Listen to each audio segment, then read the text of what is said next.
Yesus seringkali disebut sebagai identik dengan Zen. Yesus sempat belajar di India kan? Yesus itu belajar Buddhisme. Oh, berarti ajaran kekristenan itu kurang dong. Bagaimana caranya? Zen menjawab itu. Zen menjawab. Ajaran Zen di dalam Alkitab.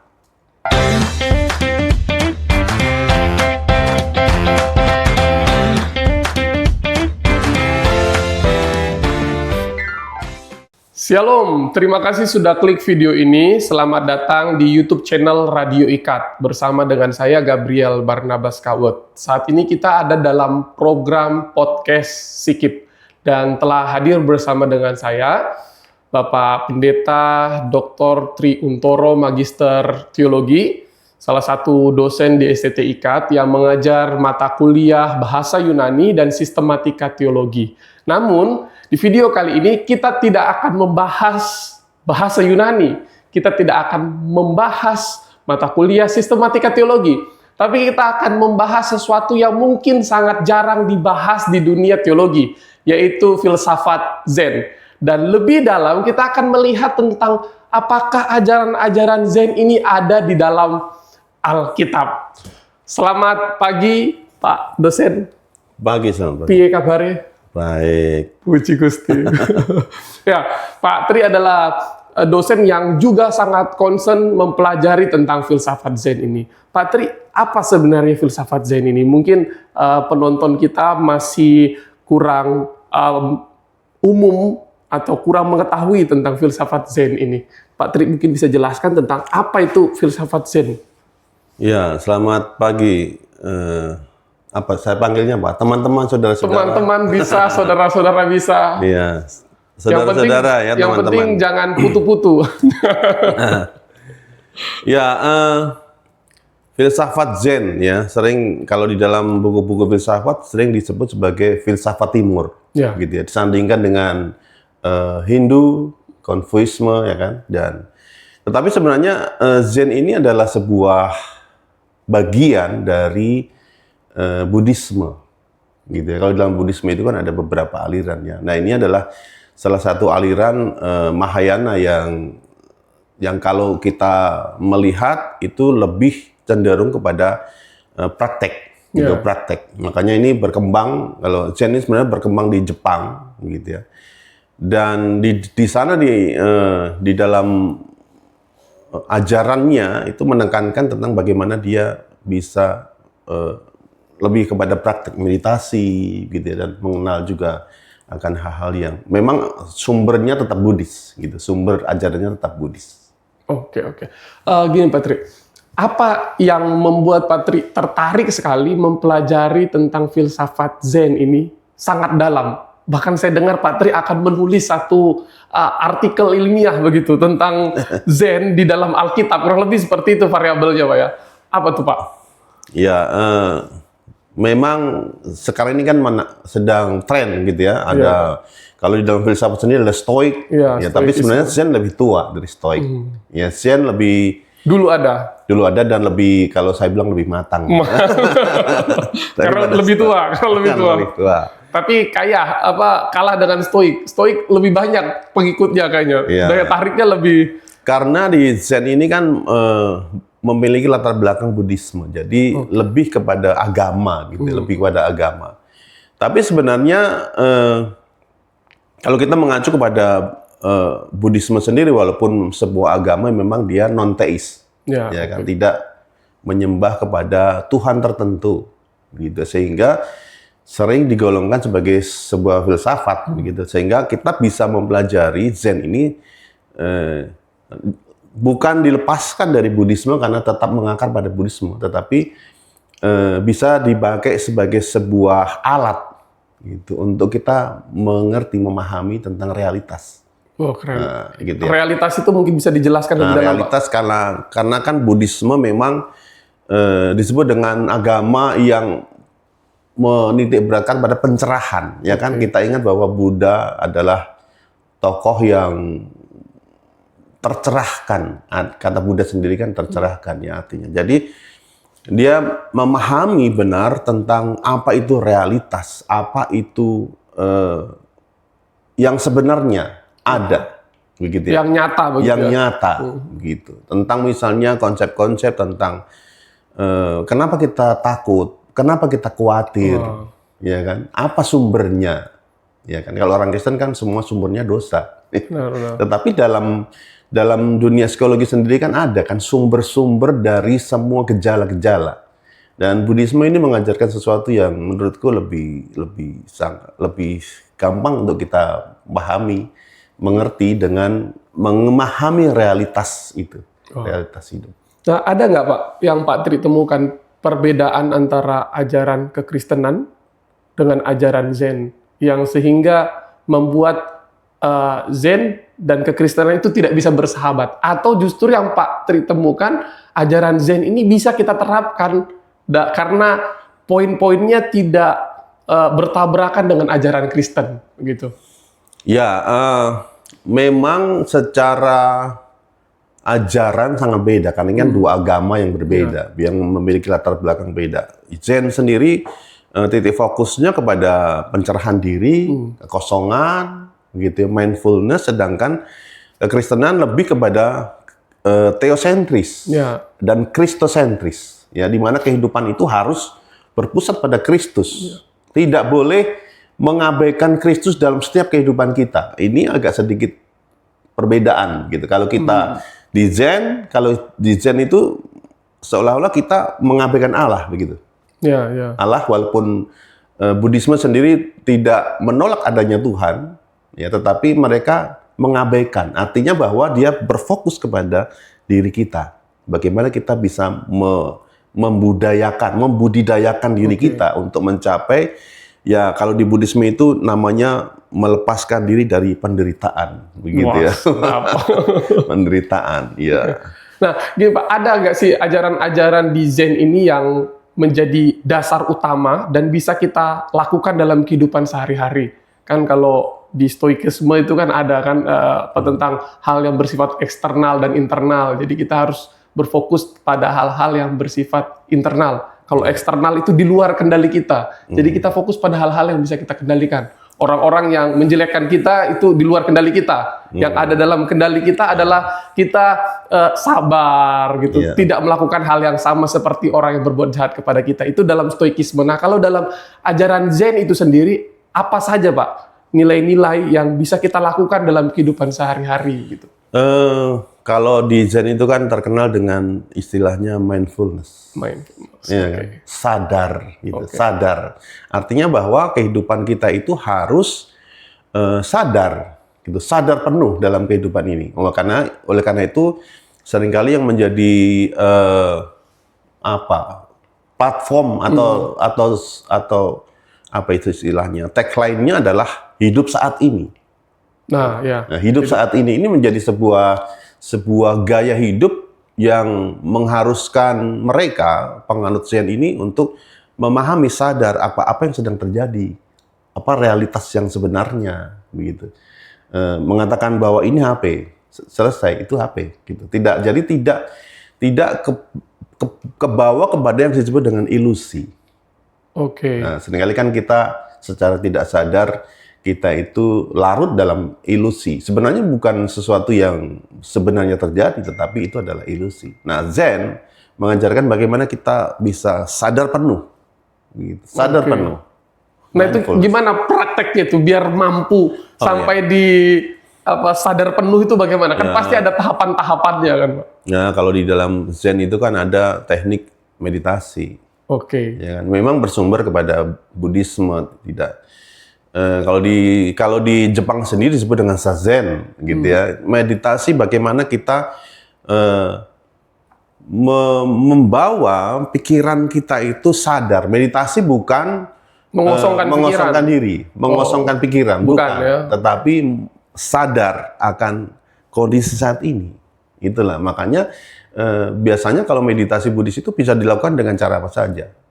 Gitu. Berjalan, melakukan pekerjaan, itu bisa dilakukan meditasi. Kalau kita mencuci piring, ya kita sedang mencuci piring, kita jangan melamun gitu, apa sih yang kita pikirkan. Padahal kita sedang mencuci piring. Tetapi kita sadar bahwa kita sedang mencuci piring. ya kan? Kalau kita menghadapi makan, misalnya kita sedang makan, seringkali kan kita tidak menikmati apa yang sedang kita makan. Dari mana asal makanan, bagaimana rasanya yang kita makan. Tetapi kita sambil makan, kita scroll TikTok, ya kan? Ini yang sering terjadi kan bagi anak-anak muda sekarang. Atau kita memikirkan tentang, waduh, bagaimana nih utang belum dibayar, cicilan, ya kan? Tetapi kita sedang makan. Nah, Zen mengajarkan untuk kita sadar apa yang sedang kita lakukan, supaya kehidupan kita itu, ini latihan-latihan yang dilakukan. Nah, ada nggak Pak praktik? Maksudnya bagaimana cara, itu kan lebih ke mendisiplinkan pikiran seperti itu kan. Nah, bagaimana cara kita bisa melakukan itu begitu? Karena kan kita seringkali diperhadapkan dengan satu momen yang disebut dengan overthinking begitu. Susah tidur karena banyak pikiran. Kita lagi makan tapi pikiran kita tidak di makanan itu. Pikiran kita ada di orang-orang yang menjatuhkan kita begitu, orang-orang memfitnah kita. Nah, bagaimana kita melatih kedisiplinan pikiran itu? Kesadaran gitu. Kalau memang praktek meditasi, kalau di dalam Zen itu ya memang harus dilakukan gitu. Jadi memang latihannya adalah meditasi. Gitu. Bagaimana dia bisa duduk tenang, gitu, tidak hanyut. Istilahnya kan kalau di dalam Zen itu kan seperti kita mengamati sebuah sungai yang mengalir gitu. Kita tidak hanyut di dalam aliran sungai itu, tetapi kita duduk di pinggir sungai dan melihat apa yang sedang hanyut lewat melalui sungai itu. Ya, sungai itu bisa pikiran kita, perasaan kita, apa yang sedang kita rasakan.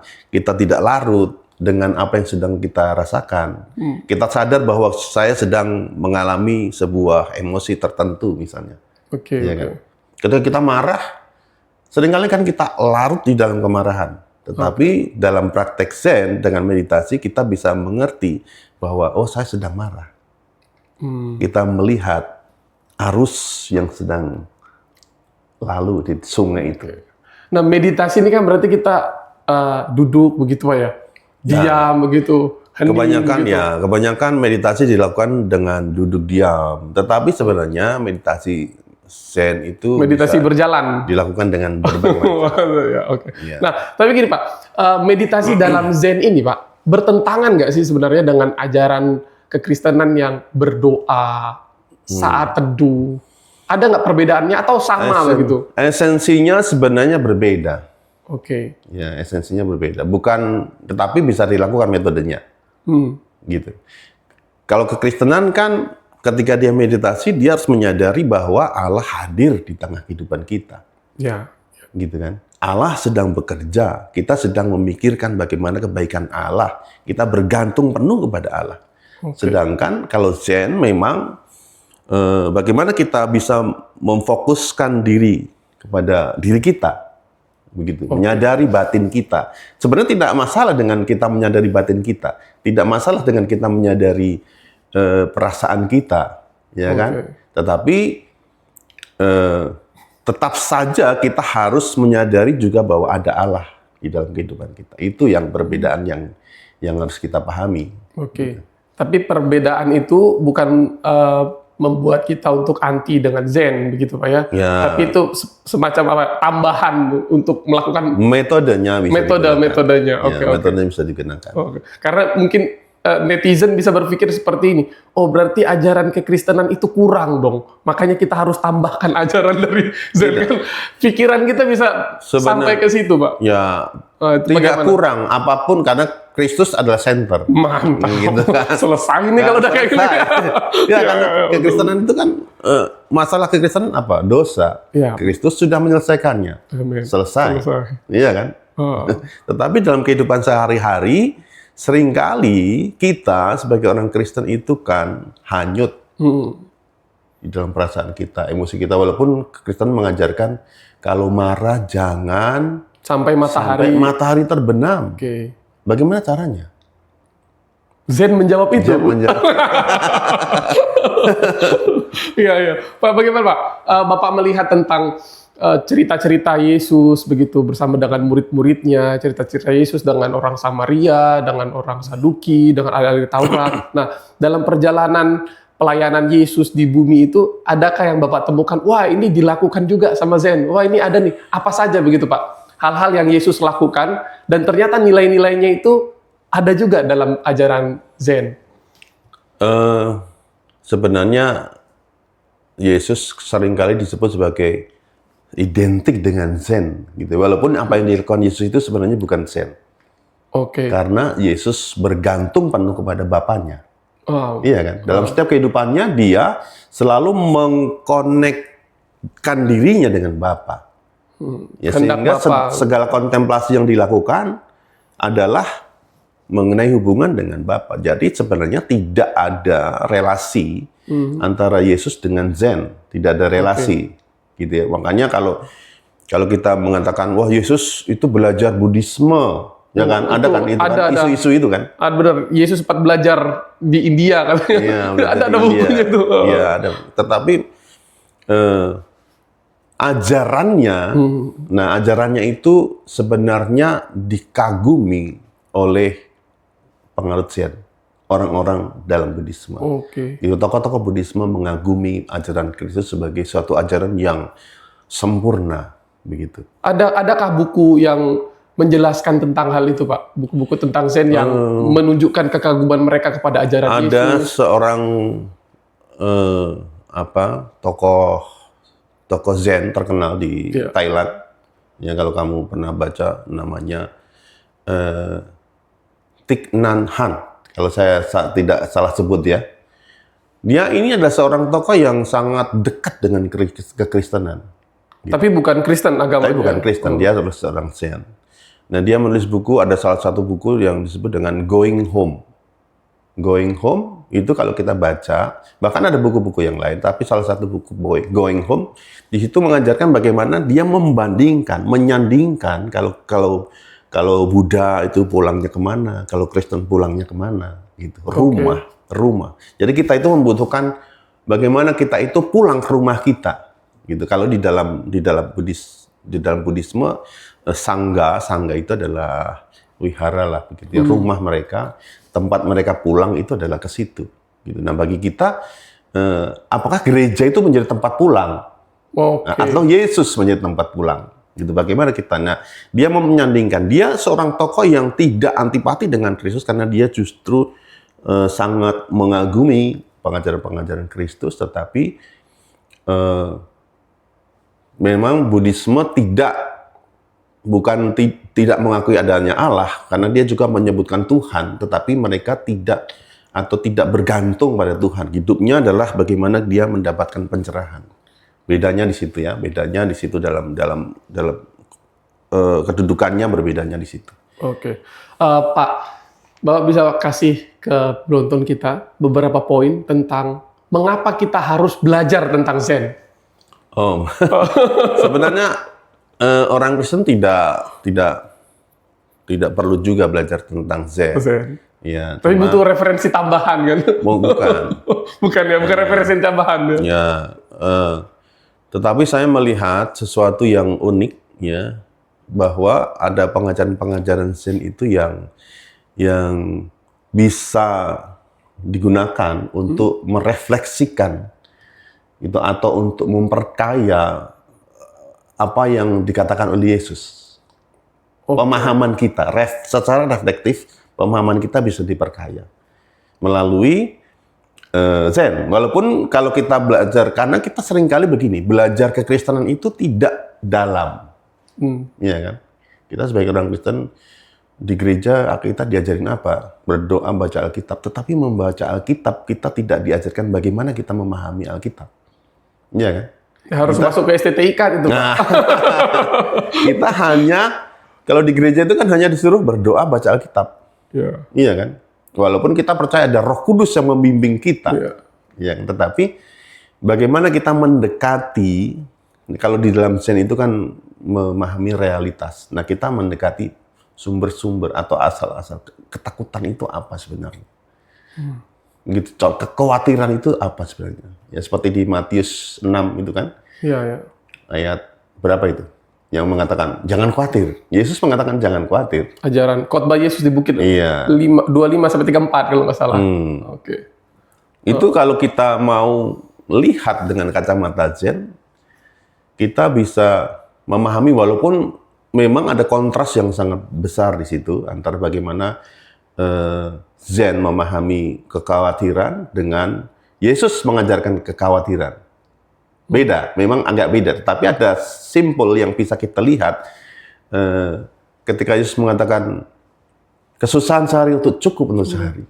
Ya kan, walaupun dasar sumbernya beda, gitu ya. Karena Yesus mengajarkan di situ adalah pemeliharaan Allah kan. Iya, betul. Pemeliharaan Allah. Tetapi di dalam Zen ada sebuah pengajaran yang tadi saya sebutkan, yaitu hidup saat ini. Oke. Gitu, hidup saat ini. Ya.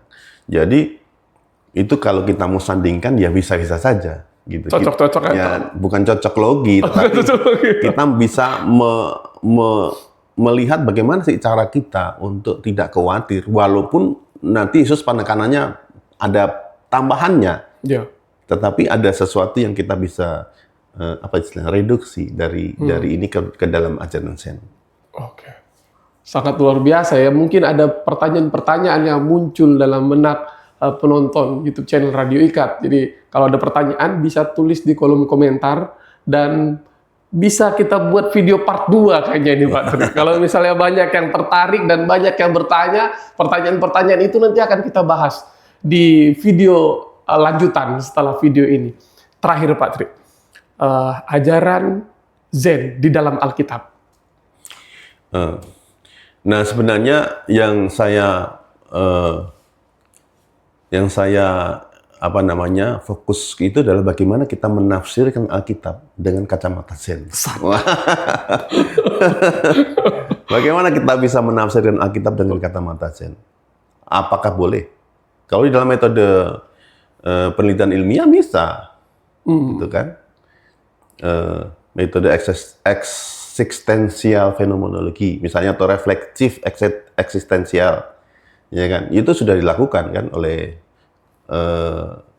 Bultmann dan teman-temannya, sudah dilakukan. Yang kemudian dilabeli liberal itu Pak. Ya. Sebenarnya bukan, tapi karena kita kalau Bultmann itu kan kita fokusnya kepada demitologinya, sehingga kita melabelkan itu adalah liberal. Ya, tapi bagaimana kita merefleksikan Alkitab kita pada kehidupan modern. Karena kan kalau kita menggunakan metode tradisional, historis kritis misalnya kan, itu memang sudah patennya kan. Ya. Nah, tetapi bagaimana kita membawa Alkitab kepada dunia kontemporer. Nah, itu yang kita harus lakukan. Oke. Gitu. Sungguh menarik Pak. Closing statement Pak. Zen dan kekristenan memang dua hal yang tidak bisa digabungkan. Oke.